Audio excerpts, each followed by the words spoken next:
8장 19절로 21절까지 되겠습니다. 하나님의 말씀은 누가복음 8장 19절로 21절까지 다 같이 합독하시겠습니다. 시작. 예수의 모친과 그 동생들이 왔으나 무리를 인하여 가까이 하지 못하니 혹이 고하되 당신의 모친과 동생들이 당신을 보려고 밖에 섰나이다. 예수께서 대답하여 가라사대 내 모친과 내 동생들은 곧 하나님의 말씀을 듣고 행하는 이 사람들이라 하시니라. 아멘. 하나님은 참되십니다. 하나님 이외에는 참되다 또 진리다 할 수 있는 것이 없습니다. 하나님에게는 거짓이 조금도 없고 하나님은 거짓말을 하실 수가 없습니다. 우리 하나님께서 그 참되신 하나님께서 모든 만물을 지으시고 또 특별히 우리 이 땅에 인간들을 지으시고 우리 인생들에게 또 그 속에 코에 생기를 불어넣어서 생명이 되게 하시고 또 하나님께서 인간들에게 육체에도 일용할 양식을 주신 것뿐 아니라 영혼에 하나님 입에서 나오는 모든 말씀으로 우리에게 참으로 주셔서 그 하나님의 말씀을 듣고서 우리 영혼이 살게 해주십니다. 이렇게 하나님께서 일하신다고 성경에 기록되어 있는데 이것이 참됩니다. 사람이 떡으로만 살 것이 아니고 밥으로만 살 것이 아니고 하나님의 입에서 나오는 모든 말씀으로 살 것이라는 이 말씀이 참되다. 이 하나님의 말씀이니까. 그러니까 이 말씀을 참된 말씀을 듣고 믿는 자에게 이 사람들이 하나님은 참되시다 할 수 있다 이 말이죠. 그런데 하나님의 말씀을 받아들이지 않는 사람들이 오히려 하나님은 없다, 거짓말이다, 재언했다 이렇게 말하죠. 그런데 그렇게 말하다가도 하나님의 말씀을 어느 순간에 성령의 감동하심을 따라서 성령은 우리를 모든 진리 가운데로 이끌어 주시고 예수를 주님이시다 이렇게 자기 입으로 마음으로 믿고 입으로 신하게 이렇게 도와주시는 역사를 하시죠. 그래야 성령의 감동을 따라서 그렇게 하나님께 대하여 거짓이다 또 성경책은 다 지어낸 이야기다 그러던 사람이 성령의 감동으로 이 하나님의 말씀을 듣고 믿게 되는 역사가 있습니다. 이거야말로 완전히 세상에서 가장 하나님이 하시는 가장 큰 일 중에 한 가지 아니겠습니까? 어둠이 어떻게 변화해 빛이 됩니까? 어둠은 그 상태로 넣어 있고 또 빛이 어둠에 빛이 돼 어둠이 깨닫지 못하는데 하나님께서 성령으로 역사하시기 때문에 어둠에 있는 모든 흑암이 앉은 자들이 큰 빛을 보게 되었습니다. 예수님이 이 땅에 오셔서 공생애 동안에 일하실 때에 흑암이 앉은 모든 백성들이 예수님이 참으로 우리에게 비친 하나님의 주신 빛인데 그 빛을 모든 사람이 본 것이 아니다 이 말이죠. 바리새인 율법사 세관들은 그 빛을 알아보지 못하였습니다. 빛보다 어둠을 그들이 더 사랑하였고 그러나 어떤 사람 중에 다 어둠 속에 있지만 어떤 사람은 그 빛을 보았다 이 말이죠. 그래서 그 예수께로 빛으로 다 나오더라고요. 빛을 사모하고 사랑하는 사람은 또 진리를 사랑하는 사람은 진리를 찾는 사람은 예수께서 찾으라 그러면은 찾을 것이다. 그러니까 누구든지 하나님께 이 세상에 하나님을 잘 몰라도 불신자로 우리가 살았죠. 또 사실 성경에 보면은 아브라함이나 이런 사람들도 모세나 이런 사람들도 확실히 잘 몰랐다 이 말이죠. 왜 구약에 외경이 있는데 신약엔 위경이라는 것은 가짜이기 때문에 신약에 있는 위경은 조금도 가까이 하지 않는 게 좋습니다. 오늘날에도 인터넷 같은 데 이것이 다 올라와 있기 때문에 젊은 기독교인들이 잘 모르니까 유다 복음서 그 다음에 도마 복음서 이런 게 있거든요. 그걸 읽으면 아주 해롭습니다. 그건 가짜이기 때문에 위경입니다. 그런데 구약은 외경이 있습니다. 그래서 성경이 이건 정경이고 지금 우리가 쓰고 있는 66권은 정경이고 이 외에 구약은 이렇게 6권이 더 있습니다. 바갓 외자를 써가지고 구약은 외경이라고 합니다. 가톨릭에서 쓰는 것이 그래서 72권 그렇게 돼 있죠. 그래서 외경은 참고를 할 수가 있습니다. 그런데 신약 위경은 그 가짜기 때문에 그 외경이 아닙니다. 위경을 읽었다가는 정경에 대해서 의심을 하게 되고 아주 나쁩니다. 그런데 복음서라고 써있고 도마란 이름이고 도마 복음서, 유다 복음서니까 다 복음서인 줄 알고 그렇게 읽었으면 큰일 납니다. 잘못될 수가 아주 잘못될 수가 있습니다. 그런데 이제 외경 같은 데는 구약의 외경 같은 데를 보면은 아브라함도 하나님을 처음에는 잘 몰랐던 것을 알 수가 있습니다. 75세 때까지. 그런데 하나님께서 보낸 천사가 올 때에 그걸 명령을 들을 때 알더란 거예요. 그러니까 성경을 보면은 또 베드로 선생을 통해서 하나님 우리에게 알려주신 말씀이 침례를 받는데, 침례는 뭐냐? 우리의 죄가 없어지는 것이 아니고 침례 받아서 만약에 죄가 없으신다면 예수님이 피 흘릴 필요가 없죠. 주의 보혈이 필요가 없죠. 침례로 충분하니까. 그런데 침례는 죄를 없애주는 것이 아니고 선한 양심이 하나님을 향하여 찾아가는 것이다. 하나님을 찾아가는 거예요. 그러니까 하나님을 찾는 사람, 그러니까 진리를 찾는 사람은 반드시 예수를 만나게 되어 있습니다. 그러니까 세상에 불신자이지만은 예수를 몰라서 또 비난하고 욕하고 그러던 사람도, 그러나 자기가 누구인가, 인생이 왜 사는가, 이렇게 참된 것을, 그 다음에 진리를 계속 진정한 생명은 무엇인가? 왜냐하니 육체의 생명이 예수를 몰라도 그런 생각을 할 수 있지요. 하나님이 주시는 지혜가 있기 때문에, 하나님을 더듬어 찾을 수 있기 때문에. 육체의 생명이 생명이라면 왜 인간들은 불과 얼마 살지 못하고 죽어야 되는가? 그 고민한단 말이에요. 인간의 죽음 때문에 가장 근본적인 고민을 하게 되죠. 그래서 거기서 철학이 나온 거 아닙니까? 왜 사는가? 왜 죽어야 되는가? 그러니까 죽지 않는다면 사실 왜 사는가 하는 고민도 별로 안 나오죠. 그러니까 죽기 때문에 왜 사는가가 왜 죽을 수밖에 없으니까. 영원히 죽지 않는다면 왜 사는가 고민을 별로 할 필요가 없습니다. 그런데 죽음이 오기 때문에, 그 다음에 또 사는 중에 괴로움이 오기 때문에, 그러니까 죽지 않거나 세상에 살 때 비록 세상에 살지라도, 이 땅에 흙먼지가 있는 이 세상에 살지라도 죽지 않는다거나, 그 다음에 괴로움과 배고픔과 고통이 없다면 왜 사는가, 이런 고민이 거의 안 나옵니다. 그래서 실제로 같은 나라에 같은 땅에 한 집에 살아도 어릴 때부터 가난하고 이래서 고생 많이 한 세대들은 왜 사는가 고민을 다 그 나이 때 20살 전에 한 번씩 해보지요. 그런데 그 후에 잘 산 환경에서 태어난 애들은 그런 고민을 안 합니다. 고생이 뭔지를 모르니까. 근데 고민이라고 하는 것이라고는 뭐 학교 가기 싫은데 가야 되고, 하기 싫은 공부해야 되고, 뭐 이런 거겠죠. 뭐 게임 하고 싶은데 못하게 막으니까 어떻게 하면은 엄마 아빠 모르게 게임을 하고서 안 들킬까, 뭐 이런 고민하겠죠. 뭐 그렇게 하는 사람 실제로 전에 봤습니다. 그래서 엄마하고 자녀는 고등학생 때 공부를 해야 되는데 어떻게 했는지 게임을 하더란 거예요. 그 어머니가 온갖 방법을 다해서 그 코드를 뽑아가지고 해도 숨겨놔도 그걸 찾아내더란 거예요. 그래서 엄마도 뭐 형사가 다 돼가지고 딱 손을 만져보니까 딱 떳떳하더라. 했다 이거지. 아들이 시좀 딱 대고 안 했다 이거지. 그래서 엄마는 했다는 거예요. 그걸 어떻게 찾아냈는지를 그렇게 해도 좌우가 그렇지. 그때 또 나름대로 고민이 있죠. 그런데 왜 사는가? 사실은 고민이 없다고요.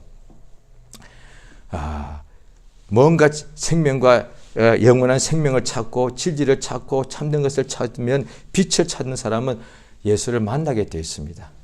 그렇게 되어 있단 말이에요. 그래서 예수를 만나니까 예수가 생명이고 빛이고 진리인 것을 알게 되죠. 그 다음에 예수를 믿었습니다. 믿고 난 후에도 하루만 믿고 일주일만 믿고 세상을 떠나고 천국 다 가면은 뭐 별 문제가 없겠죠. 그랬으면 로마서 고린도 전후서가 기록되지 않았겠죠. 그런데 믿고 난 후에 세상에서 여전히 머물러야 되고, 직장 다녀야 되고, 그 다음에 농사를 지어야 되고, 결혼해서 자녀를 낳아서 키워야 되고, 이렇게 돼야 되니까 5년이고 10년이고 30, 50년이고 계속 세상에서 머물면서 일하고 살아가야 된다 이 말이에요. 그 과정에서 믿음을 떠나는 사람도 있고, 믿음을 배반하는 사람도 있고, 막 여러 가지 혼잡이 오기도 하고, 이단의 영에 빠지는 사람도 있고 뭐 율법으로 가는 사람, 금욕주의에 빠지는 사람, 자기 의를 자랑하는 사람, 온갖 사람들이 다 그다음 안일에 빠지는 사람 등등 많이 나오죠. 그런데 왜 그런가 하니 육체가 연약하고 세상에 유혹이 많죠. 그런데 역시 믿고 난 후에도 더 생명을 사모하고 세상 육체의 생명도 목숨도 중요하죠. 그런데 진정한 하나님의 생명을 이미 믿고 체험한 사람들은 더 알지 않습니까? 빛이 무엇인가를 이제 알았으니까 세상에 있는 천하 영광이 사람의 육체의 눈에 볼 때는 영광이 굉장한 빛이지만은 그러나 진짜 빛은 예수인 것을 체험했기 때문에 그걸 더 찾게 됐다는 거예요.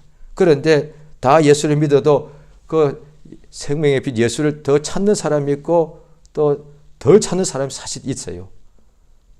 그러니까 믿을 때에 각각 믿음의 분량이 다 다르더라는 거예요. 그래서 믿음이 있는 사람이 믿음이 없는 사람을 업신여기지 말라, 비판하지 말라 이렇게 되어 있다. 똑같이 믿음을 가진다면은 믿음의 분량이란 말이 필요가 없고 또 예수의 말씀에 5달란트, 2달란트, 1달란트 이렇게 주셨다라고 다르게 할 필요가 없고 똑같이 다 줬다면 그런데 그게 차이가 나더라는 거예요. 그러니까 처음에 믿고 난 후에도 처음에 믿고 교회 나왔을 때 이제 믿기로 작정하고 영접하고 성령 받고 난 후에도 한 3개월, 6개월, 1년 동안에도 차이가 납니다. 이거 진짜 만났구나.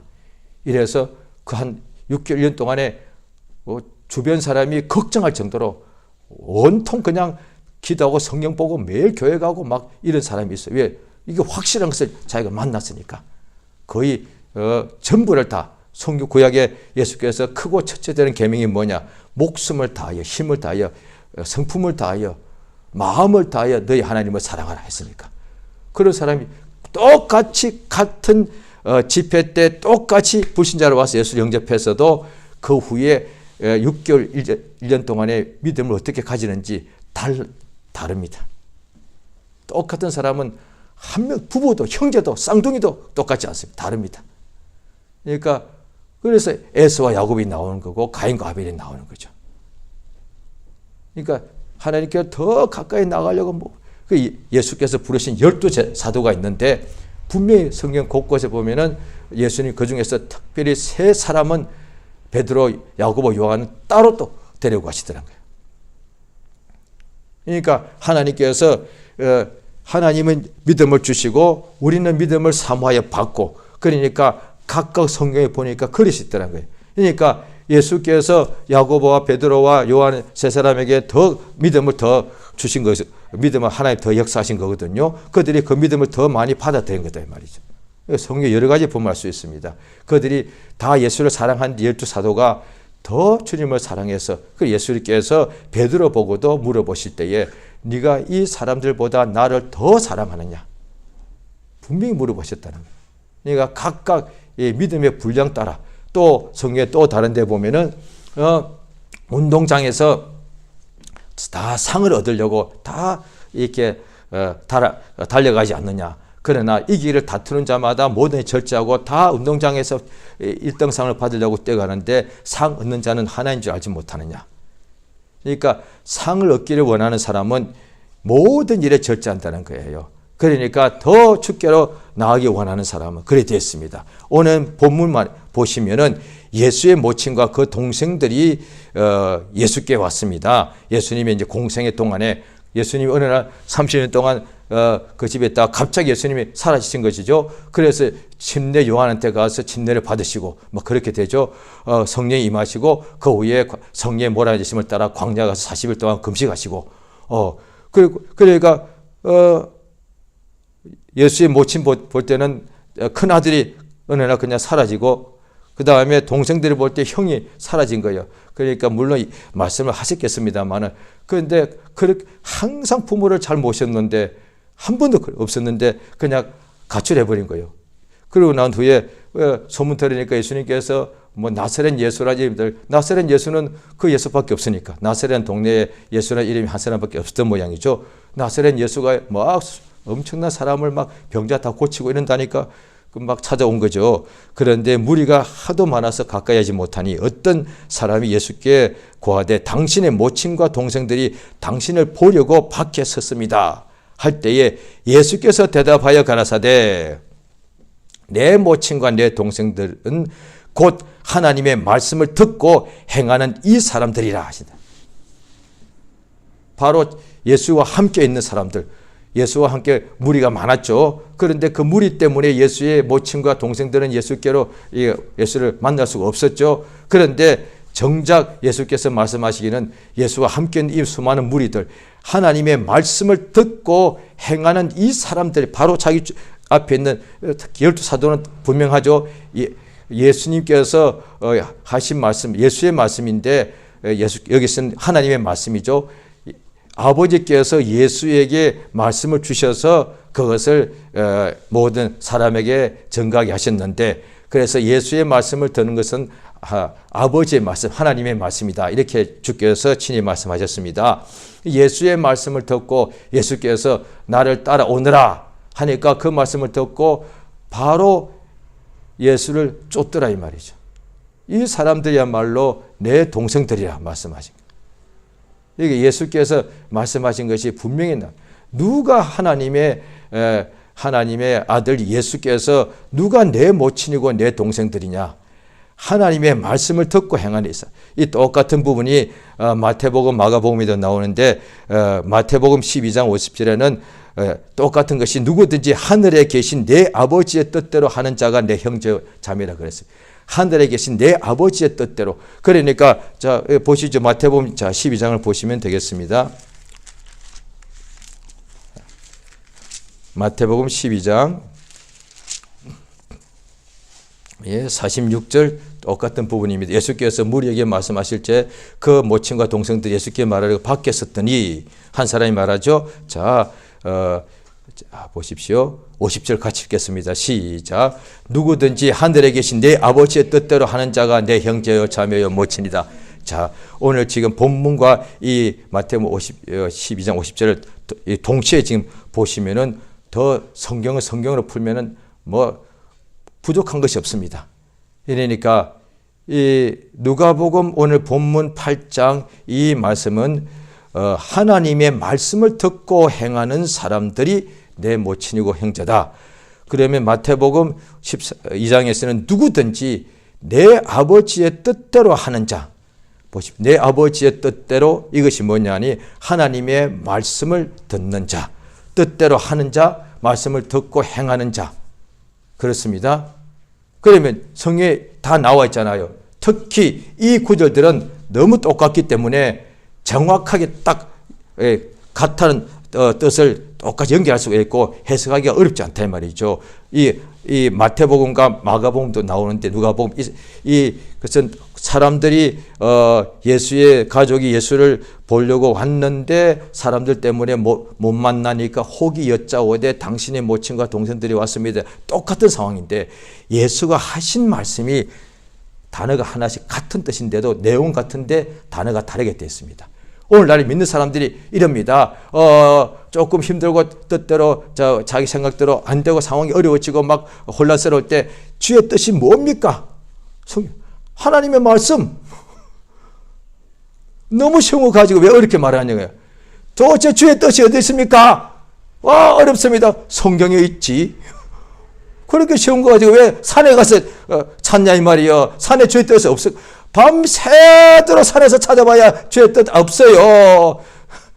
그런데 산에서 소리치면 자기 요정아지 이제 점점 더 이게 산에 이게 수풀이 우거지면은 이게 메아리가 더욱더 잘 울립니다. 그 산에 가서 밤새도록 맨날 며칠 주의 뜻이 무엇입니까 하면 들릴 거예요. 자기 목소리가 울려서 오니까 응답받죠. 착각할 수 있단 말이에요. 또 금식하면 주의 뜻이 무엇입니까 하면 금식하면은 너무 피곤해가지고 허기져가지고 기진맥진하고 또 비몽사몽간이 오거든요. 그때 뭔가 들립니다. 또 응답받았다고 생각한 거예요. 주의 뜻이 뭡니까? 성경에 다 들어있어요. 성경 바깥에 주의 뜻이 어디 있습니까? 있긴 있죠. 로마서 1장에 보면은 하나님 만드신 모든 만물에 하나님의 신성이 있다. 그 하나님 만드신 것을, 그 만드신 하나님을 알 수가 있다. 이렇게 되어 있단 말이에요. 그 만드신 하나님께서 하신 말씀이 성경에 기록되어 있단 말이에요. 그게 뭐냐? 그의 뜻이라는 거예요. 주의 뜻이 무엇이냐 하니 하나님의 말씀이, 주의 말씀이 뭡니까? 이 사람들은 이렇게는 묻지 않죠. 왜? 주의 말씀은 다 아니까. 그러니까 주의 말씀을 알면서도 주의 뜻이 무엇입니까? 이런 거예요. 그럼 말씀과 뜻을 분리시키고 있는 거예요.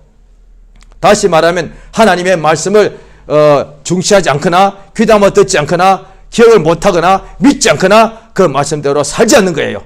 그러니까 말씀은 성경책 하나의 그냥 책이라고 보고 그다음 성경 공부할 때 읽는 교과서라고 생각하는 거예요. 신학교 갈 때에 신학교에서 과목에서 시험 칠 때 봐야 될 교재라고 생각하는 거예요. 심지어 어떤 분들이 그 설교 시간에도 그렇게 설교하는 분 저도 많이 봤으니까 설교하는 분마저도 성경은 하나의 그냥 참고서고 설교 어떤 유명한 철학자 책 가지고 와서 말하더라 이 말이에요. 설교할 때마저도 성경책은 하나의 그냥 참고서일 뿐이에요. 하나님 말씀이 아니고. 그래서 칸트 말을 하고 케르케고르를 말하고 저 실제로 그렇게 설교하는 분 들어봤습니다. 그 바람에 저도 칸트가 누군지 알았습니다. 칸트가 누구지? 그 다음에 케르케고르가 또 뭐지? 발음도 어렵잖아요. 그 바람에 집에 가서 막 찾아보니까 유명한 철학자라고 나옵니다. 그 바람에 제가 유식해졌어요. 제가 중학생 때 어딘가 고등학생 자고 어디 교회를 한번 갔었는데 그 얘기 하시길래 제가 굉장히 그 철학자 이름만 알아도 제가 유식하지 않습니다. 왜? 내 친구들은 그 이름을 전혀 모르니까 제가 가서 너 케르케고르 알으니까 그 무슨 왜? 처음 듣는 이름이니까. 굉장히 그것만 알아도 유식하다 말이에요. 그런데 성경 본문을 해놓고서 본문 읽고 나서 딱 덮어놓고 그 다음에는 철학자 이야기, 세상 돌아가는 이야기, 정치 이야기, 경제 이야기. 끝날 때 예수 이름으로 기도하옵나이다. 저희 설교 방송에서도 저 들어본 적이 있습니다. 그러니까 그럼 일주일 내내 성경 말씀을 하나 읽고 들을 기회가 없으니까 당연히 하나님의 뜻이 뭡니까? 라고 묻는 것이 당연한 거예요. 그게. 당연하지. 본인도 읽지 않는데 교회 가면 그래도 한 번은 주일날 들어야 되는데 주일날도 한 번도 못 들으니까 1년 내내 가도 제대로 된 하나님의 말씀을 들어본 적이 없으니까 살아갈 때 힘들고 괴로우면 도대체 주의 뜻이 무엇입니까? 라고 반드시 고민이 나올 수밖에요. 하나님의 말씀이 하나님의 뜻이라고 되어 있습니다. 자, 그런데 주의 뜻이 무엇입니까? 라고 묻는 이유가 힘들어서 그렇겠죠. 그렇죠? 안 되니까 그런 거잖아요. 잘 되면 그럴 리가 없죠. 주여 뜻이 이루어지사이다 이렇게 했겠죠. 자, 성경을 보시겠습니다. 자, 누가복음 6장을 보십니다.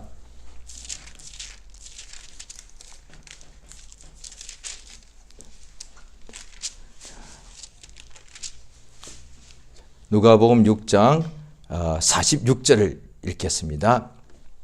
시작. 너희는 나를 불러 주여 주여 하면서도 어찌하여 나의 말하는 것을 행치. 예수님께서 하신 말씀 우리가 그냥 이건 너무 많이 읽은 것인데도 다시 한번 읽으면 참 너희는 나를 주여 주여 하면서 왜 내 말은 안 행하지 않니? 바리새인들이야 예수를 주라고 한 적 없어요. 그래서 선생님 이랬으니까. 그런데 예수를 믿고 따르는 사람들이에요. 너희는 나보고 주여 주여 한 번도 아니야 몇 번씩 그때도 그랬던 모양이에요. 오늘날 한국에 있는 교인들도 한 번은 안 돼. 보통 주여 삼창합시다. 한 번은 좀 재미가 없는 모양이에요. 유대인들도 기본적으로 주여 두 번 했던 모양이에요. 주여 주여 이러면서 왜 내 말은 행치 않니? 그렇게 말씀하죠. 그래서 예수께서 내게 나와 내 말을 듣고 행하는 자마다 누구와 같은 것을 내가 너에게 보여주겠다. 예수의 말씀을 듣고 예수께 나오는 목적이 뭐? 예수에 나와서 예수의 말씀을 안 들어. 율법사들. 예수께 나오긴 나와서 예수의 말 듣고 난 뒤에 예수님의 설교를 잘 듣고 난 뒤에 비판하려고 들었단 말이에요. 그러나 그들 말고 믿는 사람들은 예수가 하나님의 아들이고 그리스도인 것을 믿는 사람이라면 예수께 나오는 것은 예수가 우리의 구주기 때문에, 예수가 우리 각 사람의 나의 구원자이기 때문에 예수께 나왔단 말이에요. 여러 가지 문제, 어둠과 질병과 고통과 슬픔과 가난과 여러 가지 막 억압이 눌렸을 때 예수 이름을 부른 것은 그 예수 이름이 우리를 이 모든 사망에서 건지시는 것을 알기 때문에 예수께 나온단 말이에요. 그러면 예수께 나갔으면 예수의 말씀을 들어야 된다. 그러니까 왜 나갔는지 예수 앞에 예수의 말씀을 들으러 나가는 거지. 예수께 그 당시에 수많은 무리가 예수 주변에 항상 모였는데 전부 다 병자가 아니었단 말이에요. 병자는 예수께 나간 이유가 병 고침 받으려고 나왔고, 병이 없는 사람들은 예수님께 나가서 예수의 말씀을 들으려고 나갔단 말이에요. 예수의 말씀을 들었으면 예수께서 또 말씀하시기에 내가 말하는 것은 내 말이 아니고 아버지께서 내 안에 계서 자기 일을 하시는 것이다. 이렇게 말했단 말이에요. 그러니까 예수의 말씀을 듣고서 다 들었는데 이제 그다음 예수님 당시 예수님 공생의 때예요. 다 들었단 말이에요. 그거는 다 공통적이에요. 예수의 말씀 다 들었어. 그런데 그 말씀을 듣고 행하는 사람과 그 말씀을 듣고도 행치 않는 사람, 여기에서 차이가 딱 났단 말이에요. 그때 예수 다 봤다니까요. 예수님과 같이 밥도 먹었습니다. 예수 손에서 나온 그 떡을 먹고 배 불리게 다 이렇게 체험했단 말이에요. 예수님이 우리 집에 들어오시기도 했단 말이에요. 예수와 다 함께 잠을 잤어요. 그런데 예수의 말씀을 다 듣고 예수의 하시는 역사를 다 봤습니다. 그런데 예수의 하시는 역사를 보고 예수의 말씀을 듣고 그대로 움직인 사람과 그렇지 않은 사람의 차이가 있을 뿐이에요. 그러니까 누가 내 모친이고 내 동생들이냐? 하나님의 말씀, 곧 예수의 말씀을 듣고서 행하는 사람이라야. 이 말씀을 듣고 행하는 사람은 세상에 있을 동안에 큰 홍수가 반드시 나게 되어 있는데, 행동하는 그 자체가 집을 지을 때 기초를 든든히 했다는 거예요. 그러니까 우리가 믿음에 또 지극히 거룩한 믿음에 자신을 건축하라. 그러니까 믿음을 마치 집을 짓는 것 같다라고 예수께서 말씀하셨는데, 그 믿음을 예수의 말씀을 들은 것은 다 믿음이에요. 그러니까 집은 다 지은 거예요.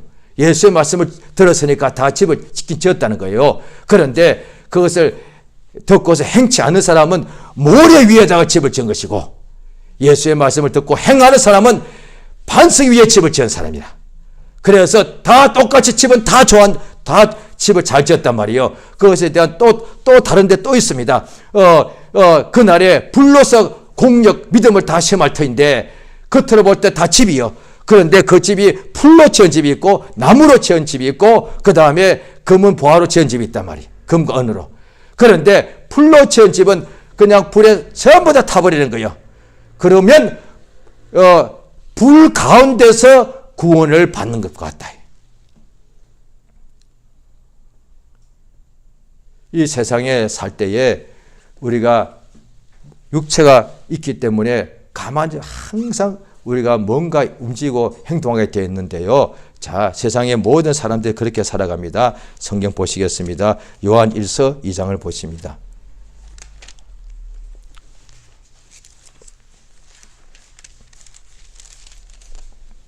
자, 요한 1서 2장 17절, 자, 16절, 17절 같이 읽겠습니다. 시작. 이는 세상에 있는 모든 것이 육신의 정욕과 안목의 정욕과 이생의 자랑이니 다 아버지께로 쫓아온 것이 아니요 세상으로 쫓아온 것이라. 이 세상도 그 정욕도 지나가되 오직 하나님의 뜻을 행하는 일은 영원히 간다. 이게 우리를 말해. 세상에 우리가 다 살고 있으니까 이 세상에서 우리가 다 뭔가 일하잖아요. 뭔가 학생 때는 공부하고, 이 세상 일이라는 게 사실 그렇습니다. 사자가 있으면은 사자가 하는 것이라고는 새끼 낳습니다. 그 새끼가 안전하게 클 때까지 도와주고, 그 다음에 그 새끼가 한때 가르쳐서 사냥하는 법을 다 가르치고, 새끼가 크고 나면은 사자 어미가 늙어서 죽게 돼요. 포도나무 하는 것은 똑같습니다. 또 봄이 오면은 떡이 싹이 막 나오고 해가지고 또 열매를 많이 맺혀가지고 가을 되면 열매를 다 또 농부에게 주고 또 겨울이 또 지나고, 그 다음 또 봄이 오면 또 열매 맺고. 성경에도 인간 인생사를 딱 아브라함이 이삭을 낳고 그게 인생이에요. 그게 전부야. 하나님 말씀이 그냥 기록된 게 아니에요. 아브라함 이삭 낳은 게 이게 전부예요. 그게 인생이에요. 그러니까 사자가 새끼 낳고 나는데 엄연히 죽더란 거예요. 연어가 크고 난 후에 그 다음에 다시 자기가 태어났던 강물로 올라와가지고 새끼 낳고 죽어버리더래. 끝. 그게 인생이에요. 육체 삶은 똑같아요. 그래서 어떻게 우리가 부모한테 태어났습니다. 부모님 우리를 아주 키워줬습니다. 그 다음에 학교 가게 해줬고 그 다음에 우리는 또 공부를 했고 그 다음에 어른이 되었습니다. 그 다음에 결혼합니다. 그 다음에 결혼하고 아이 낳습니다. 그 사이에 이제 결혼하고 아이 낳고 하니까 또 열심히 직장 다니고 또 막 돈을 벌고 일을 해야죠. 그래서 애들 또 부양하고 키웁니다. 애들이 20살, 30살 되니까 부모는 다 늙어버렸어. 그 애들이 또 아이를 낳습니다. 조금 돌봐주다 보면 부모가 죽어. 그 인생이에요. 너무 간단해. 그런데 우리도 이제 인생을 좀 나이를 먹어보니까 젊을 때 20살쯤에는 앞으로 40, 50년 어떻게 살까? 왜? 안 살아봤으니까 아무것도 안 보이고 뭔가 막 어떤 데 고민도 되고 어떤 데는 막 동경이 돼. 그런데 살아보니까 인생이 너무 짧아. 그냥 내가 열심히 크고 난 후에 크는 과정에 고민도 있죠. 그 다음에 결혼하고 난 뒤에 또 일해야 되고 자식 키우려면 또 힘들고 괴롭죠. 근데 어려서 자식이 다 컸어. 그 다음에 부모는 늙었어. 그 다음에 좀 이따 죽어야 돼. 그거요. 그 과정에서 일을 또 많이 하고 조금 더 이렇게 물질이 많은 사람은 조금 더 넓은 집에 살고 좀 더 그러니까 좋은 옷을 입고 막 그 차이밖에 없는 거예요. 물질 좀 적은 사람은 조금 더 좁은 집에 살고 그것밖에 없어. 그런데 공통점은 부모가 돼서 자녀를 낳아서 키우고 자기 일 자녀가 다 장성하니까 자기는 늙었어. 세상을 떠나야 되는 거예요. 그러니까 사람이 사람을 낳고 사자가 사자를 낳고 포도나무가 포도 열매 맺고 그게 인생이에요. 너무 똑같다 이 말이에요. 그런데 이 세상의 일이 그 사정에서 그 자녀를 낳고 하는 것인데 거기서 그냥 그걸 잊어버리고서 그거 중요하다고 말하면서도 세상에서 그것만 전부가 아니야. 유명한 사람, 높은 사람, 성공 출세하려고 그래. 심지어 믿는 사람들도. 그리고 또 세상에 이 일들이 뭐냐, 이게 다 정욕이더란 거예요. 정욕. 나 재미나게 살 거야, 멋있게 살 거야, 부유하게 살 거야, 그냥 아주 유명한 사람 될 거야. 막 이런 게 다 정욕이에요. 그런데 인생이 다 이 세상에서 이 세상의 일이고 우리 인간 모든 인생이 그 다음에 다 육신의 정욕에 다 속한 일이단 말이에요. 그게 인생이단 말이에요. 그걸 다 성공하고 또 못한 사람은 힘들어하고 믿어도 잘못되면 왜 이렇습니까? 주여 나를 왜 이렇게 외면하시며 응답지 않으십니까? 주의 뜻이 무엇입니까? 이러고 있더란 말이에요. 그런데 그 모든 것이 다 지나가.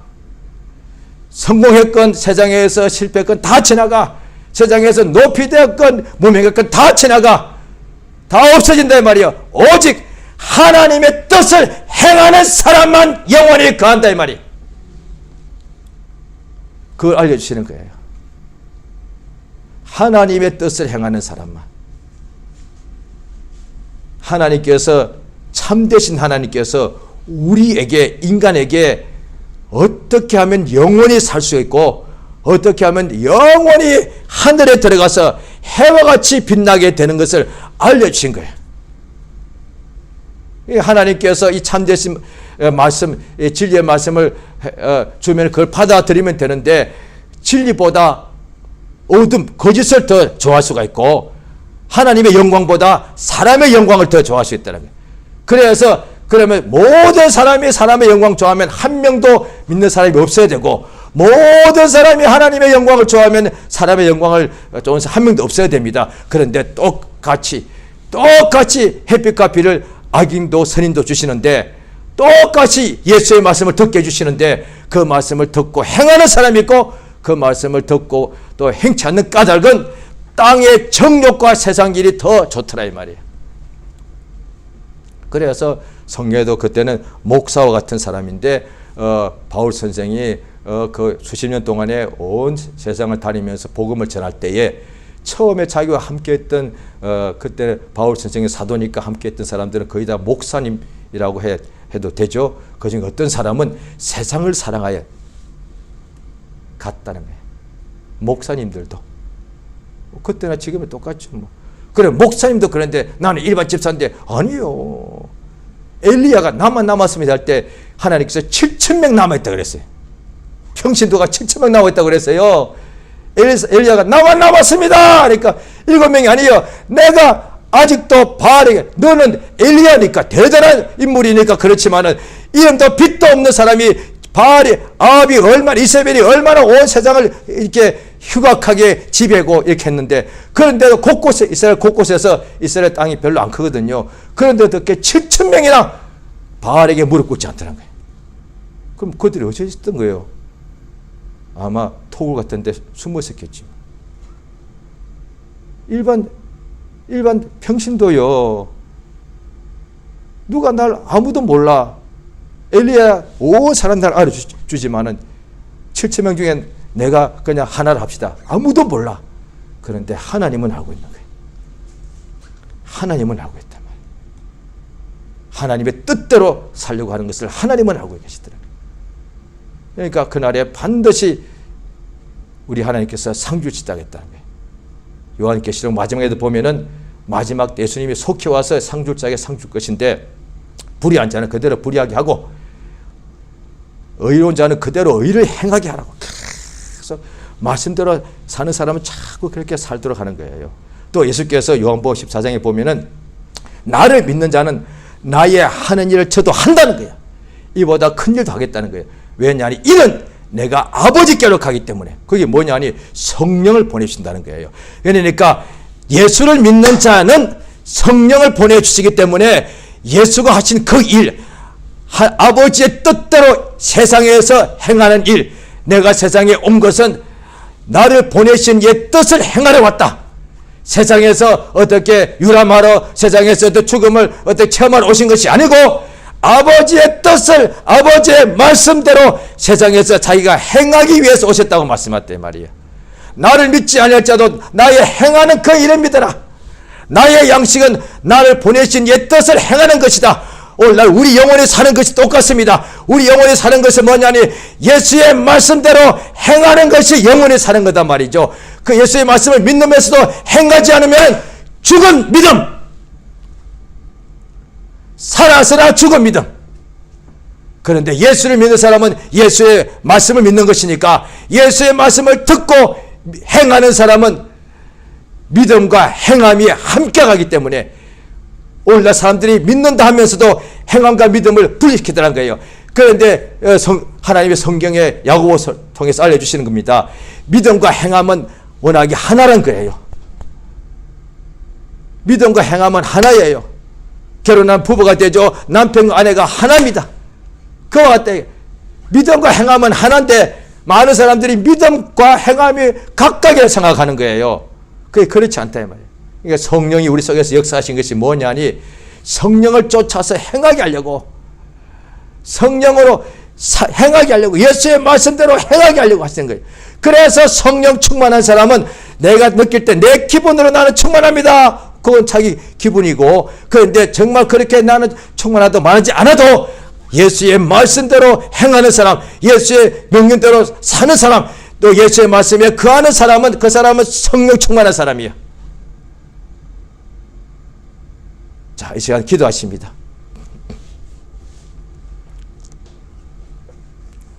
우리는 다 예수 믿습니다. 예수의 말씀도 듣습니다. 예수 이름도 부릅니다. 성령을 모셨습니다. 육체가 또 주님이 이 시간 세상에 있게 해주셨습니다. 세상에 있을 동안에 성령이 우리 안에서 예수의 말씀을 듣고 행하도록 도와주셔서 창수가 나도 우리 흔들리지 않는 든든한 집을 짓게 해주시고, 또 그날에 주님이 우리를 데려오실 때에 반드시 이렇게 참으로 항상 행하는 자에게 그가 상 주시는 역사가 있습니다. 주님이 우리를 데려오실 때 이렇게 말씀을 듣고 행하는 자에게 상 주시려고 이렇게 역사하고 계신 줄 확신합니다. 이 시간 예수 이름을 크게 한번 부르고 합심해서 간절히 기도하시겠습니다. 예수여, 우리 하나님 아버지여, 참으로 감사하고 의지합니다. 성령 우리에게 부어주셔서 예수의 말씀을 듣게 하심을 감사합니다. 예수의 말씀을 들었으니 행하게 도와주시옵소서.